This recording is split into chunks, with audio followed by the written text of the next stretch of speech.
सभी लोगों को नमस्कार। अपने जो है YouTube चैनल प्रवीण कुमार गुरुजी पे आप सभी लोगों का स्वागत है। जैसा कि हम लोग एनटीपीसी 2005 में जो क्वेश्चंस हो रहे हैं, जो एग्जाम चल रहा है, उनको लेकर के कल हमने जो है 7 अगस्त के दोनों शिफ्ट के मिला करके एक वीडियो बनाया था, जिसे आप लोगों ने देखा। आज जो है हम 8 अगस्त 2025 में जो पेपर हुआ है उसके फर्स्ट शिफ्ट में जो क्वेश्चन आए हैं उनको लेकर के आए हैं, जिसमें से पहला क्वेश्चन जो है स्क्रीन पर आपके पास है, इस प्रकार से है। एक त्रिभुज एबीसी में AB बराबर AC है और ACD का मान 125 डिग्री है, तो BAC का मान आपसे पूछा गया है। फिगर बना करके दिया हुआ है, नहीं भी दिया होता तब भी आप बना लेते, लेकिन देखिए क्वेश्चन कैसे ओवरऑल सॉल्व हो सकता है। फिर भी AB का मान अगर AC के बराबर है तो सामने के कोण आपस में बराबर होंगे, ये बात आप लोगों को पता है।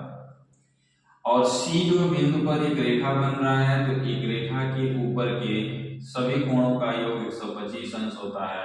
तो अगर इधर सभी कोणों का योग 180 अंश होता है, इधर अगर 125 है तो बचेगा कितना?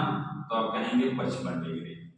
125 और 55 मिलकर के 180 होगा। तो आप कहेंगे अगर ये 55 है तो ये भी 55 होगा। अब आप कहेंगे इस कोण को तो हम आसानी से निकाल सकते हैं, और क्योंकि तीनों कोणों का योग मिलकर 180 होता है। 55 प्लस 55 110, बचा कितना? 70। तो आप तुरंत बता सकते हैं कि एंगल BAC का मान है कितना डिग्री? 70 डिग्री। अगर आपको लिख के करना है तो आप कर सकते हैं कि इसको x बनाएंगे, कहेंगे तीनों कोणों का योग x प्लस 55 प्लस 55 बराबर 180 अंश होता है। फिर आप कहेंगे x प्लस 110 बराबर 180 अंश, तो x बराबर कितना? तो 70 अंश। अगर आपको लिख के करना है तो ऐसे भी कर सकते हैं, लेकिन नहीं, मैं हमेशा आपको सलाह दूंगा जिस क्वेश्चन पर भी, चाहे वो छोटा क्वेश्चन हो चाहे बड़ा क्वेश्चन हो, अगर समय बच सकता है तो आप बचाइए। और ये जो आप एकेडमिक में पढ़ते हैं उन सब चीजों को छोड़िए और आगे की तरफ बढ़िए कि कैसे हम लोग क्वेश्चन को कम से कम समय में, हर एक क्वेश्चन में 2 सेकंड 3 सेकंड 4 सेकंड जितना भी बच सकता है आप बचाइए, जो बाद में जाकर के आपको किसी अच्छे क्वेश्चन पर जो है मिल जाएगा, समय मिल जाएगा, उस क्वेश्चन को बना लेंगे। 2-4 क्वेश्चन से ही मेरिट बच्चों की रुकती है, तो ये सब समय आपके लिए बहुत ही यूजफुल होगा। तो कौन सा ऑप्शन सही होने वाला है? तो आप कहेंगे सर 70 डिग्री सही हो गया। ये क्वेश्चन कंप्लीट। चलिए हम लोग जो है एनटीपीसी जो है 8 अगस्त 2025 के क्वेश्चन को सॉल्व करने के क्रम में इस बार मैंने 2 क्वेश्चन आपके स्क्रीन पे जो है लिख रखा है। दोनों क्वेश्चन को देखिए, जो कि अभी 8 अगस्त 2025 को पूछा गया, वो भी फर्स्ट शिफ्ट में पूछा गया है। पहला क्वेश्चन देखिए, a प्लस b का मान 10 है, ab का मान 9 है, तो a माइनस b का मान बताइए, और चारों ऑप्शन मैंने लिख रखा है। तो अब इसमें जरा देखिए, क्या इसमें इस क्वेश्चन में कोई दम है? बिल्कुल नहीं, कोई दम नहीं है। जहां पर भी ऐसे सवाल आए तो आप जरा सोचो कि AB का 2 ऐसा नंबर बताओ जिनका प्रोडक्ट करने पे 9 आ जाए, और 2 ऐसा नंबर बताओ जिनका एडिशन करने पे 10 आ जाए। तो आपको पता है कि जो है इसमें जो है 9 आने के लिए हमें 2 नंबर चाहिए, तो एक तो 1 हो जाएगा और एक तो 9 हो जाएगा। तो A का मान अगर हम 9 रख दें, A का मान अगर हम 9 रख दें और B का मान हम 1 रख दें, तो 9 गुणे 1 9 के बराबर हो जाएगा, और 9 प्लस 1 करेंगे तो ये 10 के बराबर हो जाएगा। दोनों इक्वेशन को सेटिस्फाई कर गया। अब बताइए जरा a माइनस बी का मान कितना होगा? तो आप कहेंगे 9 माइनस 1 किसके बराबर हो जाएगा? 8 के बराबर हो जाएगा। चुटकियों वाला सवाल था, आपको अलजेब्रा लगाने की कोई जरूरत नहीं है। इस मेथड का यूज करें और उससे जो क्वेश्चन को निकालने का प्रयास करें। यहाँ देखिए दूसरा क्वेश्चन है, रेलगाड़ी से है 80 किलोमीटर प्रति घंटा और 120 किलोमीटर प्रति घंटा की चाल से चलने वाली 2 रेलगाड़ी 500 किलोमीटर की दूरी पर हैं और एक दूसरे के आमने सामने हैं। एक दूसरे को पार करने से 10 मिनट पहले उनके बीच की दूरी बताइए। एक रेलगाड़ी इस पोजीशन पर है और एक रेलगाड़ी इस पोजीशन पर है, ये दोनों आमने सामने हैं। एक इधर से चल रही है और एक इधर से चल रही है, और ठीक इधर से चलेगी और इधर से चलेगी। 10 मिनट के अंतराल में या 10 मिनट के पहले, मिलने के 10 मिनट के पहले के बीच की दूरी आपसे चाहिए। तो 10 मिनट पहले के बीच की दूरी का क्या मतलब है कि अगर 10 मिनट पहले नहीं मिलती तो यह दूरी 10 मिनट में वो तय करती है।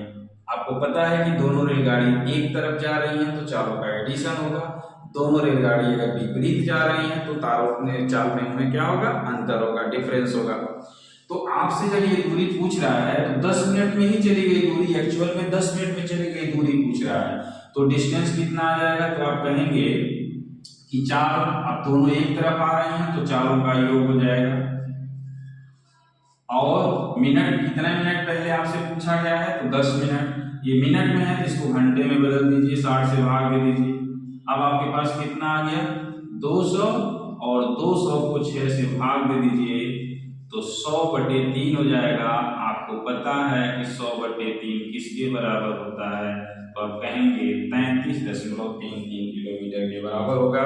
इसका जो है ऑप्शन नंबर कौन सा सही है, ऑप्शन नंबर ए सही है। जिन बच्चों ने ऑप्शन नंबर ए लगाया है उनका 100% करेक्ट आंसर है, आप मैच करा लीजिए। आइए हम लोग जो है एनटीपीसी 8 अगस्त 2025 के क्वेश्चन को सॉल्व करते समय पहले शिफ्ट के सवाल को लेकर के हम आए हैं। फिर से जो है 2 नए क्वेश्चन जो है आपके स्क्रीन पर है, और कितने शानदार क्वेश्चन जो है एनटीपीसी जो है आजकल आप लोगों से पूछ रहा है, जरा देखिए। 3 बच्चों की औसत लंबाई 56 सेंटीमीटर है और उनकी लंबाइयों का अनुपात 7:8:9 है। तीनों की लंबाइयां ज्ञात कीजिए। जब ऐसे क्वेश्चन आपसे पूछेंगे ना तो क्वेश्चन सच में बता रहा हूँ, दिल से बता रहा हूँ कि ओवरऑल क्वेश्चन सॉल्व हो जाएगा। क्यों ओवरऑल हो जाएगा, 3 लोगों का औसत पूछ रहा है, औसत दिया हुआ है कि 56 सेंटीमीटर है, 3 का गुणा कर दीजिए 168 सेंटीमीटर आ जाएगा। अब जैसे ही आपको पता चला कि इसमें 3 का गुणा करने पर 168 सेंटीमीटर होगा, क्यों 3 ही का गुणा होगा, क्योंकि 3 ही लोग हैं, तो 3 लोग हैं, नीचे से 3 ही लोग आएंगे। 168 को आप देखिए यूनिट डिजिट पे क्या है, 8 है, तीनों को जोड़िए ऑप्शन में। इसमें देखिए 6 4 10, 2 12, ये नहीं हो सकता, 5 5 10, ये नहीं हो सकता है, 9 9 18, ये हो सकता है, 8 2 10 और 4 14, ये भी नहीं हो सकता है। तो जो स्मार्ट बच्चा है ना वो सी को टिक मार के निकल लेगा। 1 सेकंड का ये सवाल है, 2 सेकंड का सवाल है कि तुरंत वो समझ गया कि 56 सेंटीमीटर है, 3 का गुणा करेंगे 168 आ जाएगा, और तीनों को जोड़ने पे जिसके लास्ट डिजिट में 8 होगा वही इस क्वेश्चन का क्या होगा, आंसर होगा। लेकिन जो बच्चे थोड़े से वीक हैं, जो नहीं जानते हैं, उनको मैं बता दूं कि इस क्वेश्चन का सलूशन आप कैसे करेंगे। आइए हम लोग इस क्वेश्चन का सलूशन एक और शानदार मेथड से करने का प्रयास किया जाए। इनका जो अनुपात है, लंबाइयों का अनुपात हम यूनिट में देखें तो 8 7 15, 15 9 24, तो हम कहेंगे 24 यूनिट की वैल्यू क्वेश्चन में दिया गया 168 सेंटीमीटर है, तो 1 यूनिट की वैल्यू किसके बराबर होगा, 24 से इसको भाग दे दीजिए तो 7 सेंटीमीटर हो जाएगा। 7 चौक 28, 7 दूना 14 और 2 16। आपको पता चल गया कि 1 यूनिट की वैल्यू अगर 7 सेंटीमीटर है तो इसकी लंबाई निकालना है, इसमें गुणा 7 करेंगे तो 49 आ जाएगा। इसकी लंबाई निकालना है, इसमें गुणा 7 करेंगे तो 7 और 8 56 आ जाएगा। इसकी लंबाई इसमें जो है 7 का गुणा करेंगे तो 7 9 63 आ जाएगा। एग्जैक्ट आंसर भी आपको मिल जाएगा। पहला क्वेश्चन 2 तरीके से हमने बता दिया, उम्मीद है कि आप लोगों को समझ में आ गया होगा। नेक्स्ट क्वेश्चन है 64 पाई लीटर की धारिता के बेलनाकार टैंक की ऊंचाई और त्रिज्या बराबर है, बेलन की त्रिज्या क्या होगी, 1 लीटर बराबर 1000 सेंटीमीटर क्यूब, ये आपको बताया गया है। तो आपको पता है कि आयतन जो है दिया हुआ है, ये लीटर में है, लेकिन 1 लीटर के जगह पर आप 1000 सेंटीमीटर क्यूब इस्तेमाल करेंगे। पाई आर स्क्वायर और एच भी आर के बराबर है, क्वेश्चन में दे रखा है। पाई से पाई काट दीजिए, आर से पाई काट दीजिए, कुछ नहीं करना है, घनमूल निकालिए। 64 का घनमूल 4 होता है, 1000 का घनमूल 10 होता है, यही जो है आर की वैल्यू हो गया। फटाक से मार दीजिए कितना सेंटीमीटर है, 40 सेंटीमीटर है ना। 10 सेकंड का सवाल, बोलिए समझ में आ रहा है सभी लोगों को? तो लाइक शेयर और कमेंट करना ना भूलें, लाइक करते रहिए तो हमको जो है हमारी एनर्जी को बढ़ाते रहिए, हमारे उत्साह को बढ़ाइए, हमारी बात को आप समझ रहे होंगे। धन्यवाद। हम लोग जो है एनटीपीसी 8 अगस्त 2025 के क्वेश्चन को सॉल्व कर रहे हैं, और इसी क्रम में हम एक अगला क्वेश्चन लेके आए हैं। शानदार सवाल है, आपके स्क्रीन पर कुछ इस प्रकार से है कि जनशक्ति में हुई कमी के कारण एक कंपनी ने उत्पादन में 35% की कमी आती है। मूल उत्पादन को बहाल करने के लिए काम के घंटों को कितने प्रतिशत तक बढ़ाया जाना चाहिए कि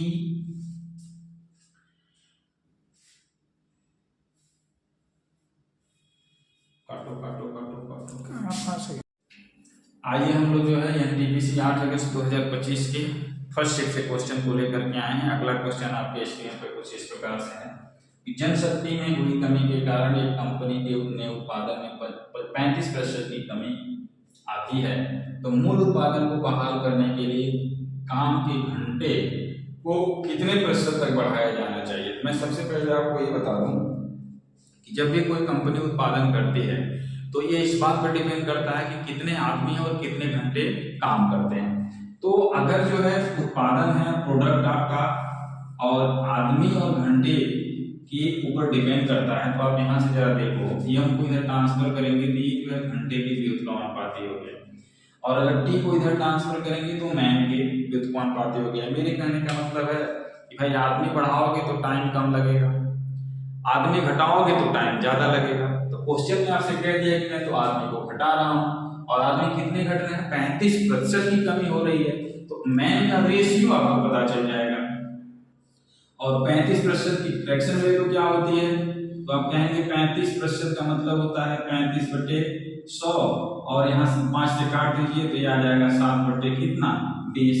तो फ्रैक्शन वैल्यू 7/20 हो गया। तो मैन क्या हुआ, पहले मैन 20 था और 7 की कमी हुआ, तो इसका रेशियो मिला कि अब 13 आदमी बचे। तो घंटा कितना लगेगा, इसी का रेसिप्रोकल कर दीजिए। पहले 13 घंटा लग रहा था और अब जो है 20 घंटा लगेगा। हमेशा ध्यान रखेंगे जब दो लोगों की गुणनफल की वैल्यू कांस्टेंट होता है, ये दोनों लोग एक दूसरे के रेसिप्रोकल होते हैं। किसी एक का रेशियो पता है तो उसका पलट दीजिए। तो आप देख रहे हैं कि पहले 20 आदमी लगते थे और अब 13 आदमी लग रहे हैं। पहले 13 घंटा लगता था और अब जो 20 घंटा लग रहा है। प्रोडक्ट देखिए, 13 दूना 26, 260 प्रोडक्ट, 13 दूना 26, 260 प्रोडक्ट। पहले 20 आदमी थे, 13 घंटा काम किए, अब 13 आदमी हैं तो 20 घंटा काम करेंगे। उत्पादन पर कोई जो है परिवर्तन नहीं आ रहा। तो अब देखिए जरा घंटे में कितने प्रतिशत बढ़ाया जाना चाहिए, तो पहले 13 घंटा लग रहा था और अब जो है 13 से 20 घंटा हुआ, तो कितना बढ़ गया, तो आप कहेंगे 7 बढ़ा है। और किस पे बढ़ा है, 13 पे बढ़ा है, 7/13%। इसको भी सिंपलेस्ट फॉर्म में करने के लिए बच्चों को 1/13 की फ्रैक्शन वैल्यू आपको याद होना चाहिए कि 1/13 का मान कितना होता है। तो मैं आपको बता दूं कि 1/13 का जो वैल्यू होता है वो होता है 7.69। जब प्रतिशत आप लोगों को पढ़ाया जाता है तो सारे फ्रैक्शन की वैल्यू की प्रैक्टिस से याद करने की सलाह दी जाती है। 1/13 का मान 7.69 है, तो 7 का गुणा कर दीजिए, तो 7 × 7.69, तो 7 × 9 63, 6 बचेगा, 7 × 42, 42 6 48, 4 बचेगा, 7 × 7 49 और 49 और 4 मिलके 53। तो इतना प्रतिशत आ गया। कौन सा ऑप्शन सही हो रहा है, तो ऑप्शन नंबर डी सही हो रहा है। आइए हम लोग एनटीपीसी 8 अगस्त 2025 के क्वेश्चन को सॉल्व कर रहे थे। उम्मीद है कि आप सभी लोगों को जो है क्वेश्चन को सॉल्व करके मजा आ रहा होगा, और आने वाले जिनका एग्जाम हो गया है वो देख लेंगे कि आपके क्वेश्चन सही है कि नहीं सही है, और जिनका नहीं एग्जाम हो रहा है वो जो है अगले एग्जाम की तैयारी के लिए दिमाग में सेट करेंगे कि इस प्रकार के सवाल आपके पेपर में भी आ सकता है। तो आइए हम लोग जो है 2 क्वेश्चन जो है आपके सामने जो स्क्रीन पे हमने लिखा है, पी का वह न्यूनतम मान ज्ञात कीजिए ताकि 2 4 6 पी 4 8 से विभाज्य हो जाए। तो 8 की डिविजिबिलिटी बच्चों आपसे पूछा गया है। अब बताइए जरा 8 की डिविजिबिलिटी किसको नहीं याद है। जिसको नहीं याद है उसके लिए मैं बता देता हूँ कि 8 की डिविजिबिलिटी चेक करने के लिए कोई भी दुनिया का कोई भी नंबर, उस नंबर का लास्ट के अगर 3 डिजिट 8 से डिवाइड होता है तो वो पूरा नंबर 8 से डिविजिबल होता है। तो जरा बताइए कि इन चारों ऑप्शन में से हम लोग कौन सा छोटा नंबर रखते हैं। जैसे अगर हम यहाँ 0 रखें, क्या 8 से डिविजिबिलिटी नहीं हो जाएगा, तो कहेंगे हो जाएगा, 8 × 48 तुरंत कट जाएगा। तो जो बच्चे स्मार्ट हैं तुरंत जो है इसको जो है बना सकते हैं। और जो बच्चे स्मार्ट नहीं है वो पी की जगह पे 0 रख करके तो पहले 8 से भाग करके देखेंगे।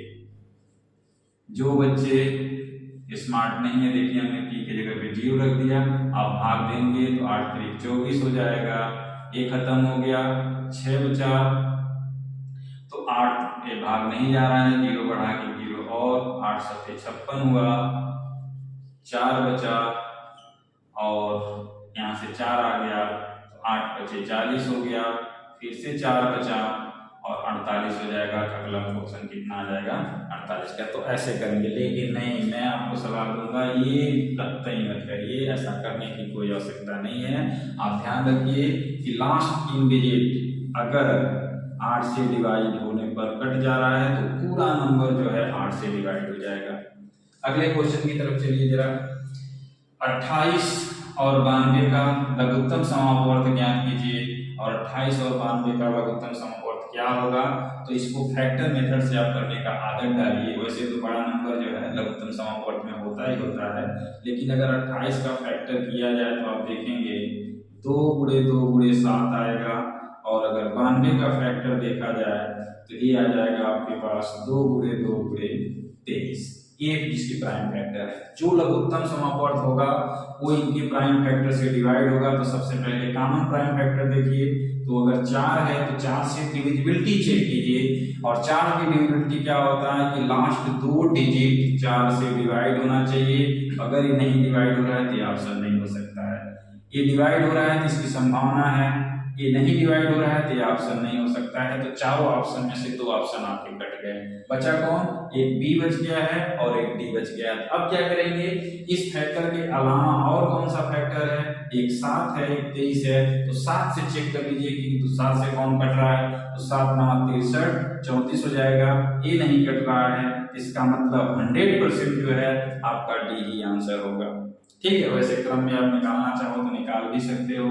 आप देखो अगर लघुत्तम आपको निकालना आता है तो जो फैक्टर कट जाता है उसको एक बार लिखा जाता है, और 7 है और 23 है, तो 7 चौक 28, 28 गुणे 23, गुणा करना आ रहा है, देखिए 8 3 24 लास्ट डिजिट आ रहा है, तो 8 3 24 हो गया, 4 2 बच जाएगा, 8 गुना 16, 16 और 6 22, 22 और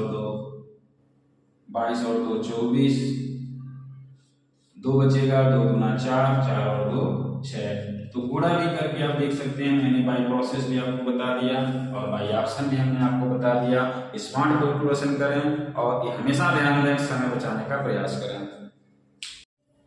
एनटीपीसी 8 अगस्त 2025 के क्वेश्चन के सॉल्व करने के क्रम में अगला 2 क्वेश्चन फिर से आपके स्क्रीन पर है, और पहले जो क्वेश्चन है ये देखिए पढ़े, कितना आसान क्वेश्चन है, कितनी बार जो है आप लोगों को बताया जा चुका होगा, आप लोग पढ़े भी होंगे, बच्चों को बता दिया जाता है। यहाँ देखिए ये साइन है, ये कास है, जब कॉम्प्लीमेंट्री एंगल होता है तो साइन कास में बदल जाता है और सेक कोसेक में बदल जाता है। ऐसे कंडीशन में दोनों कोणों का योग 90 देखना होता है। ये 54 और 36 का योग है 90, 46 और 44 का योग है 90। जब दो कोणों का योग 90 है और इस प्रकार के कॉम्प्लीमेंट्री एंगल के रिलेशन है तो इस ट्रिग्नोमेट्री की वैल्यू 1 हो जाएगा और इस ट्रिग्नोमेट्री की वैल्यू भी 1 हो जाएगा। तो 1 प्लस 1 की वैल्यू किसके बराबर होगा, 2 के बराबर होगा। फटाक से आप ऑप्शन मार देंगे, ऑप्शन नंबर डी।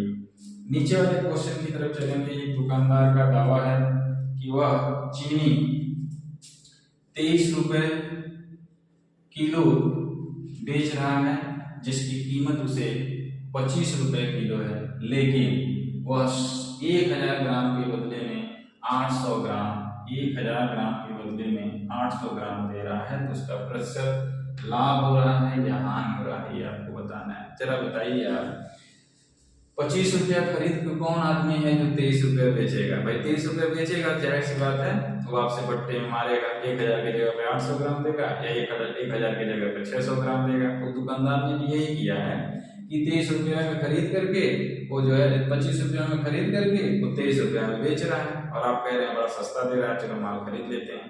अब आइए जरा देखिए इस क्वेश्चन को कैसे बनाया जाए कि भाई 25 रुपये किलो के हिसाब से अगर 1000 ग्राम खरीद रहा है तो सबसे पहले आप 1000 ग्राम का दाम जो है बताइए कितना होगा, तो आप कहेंगे 25 रुपया होगा।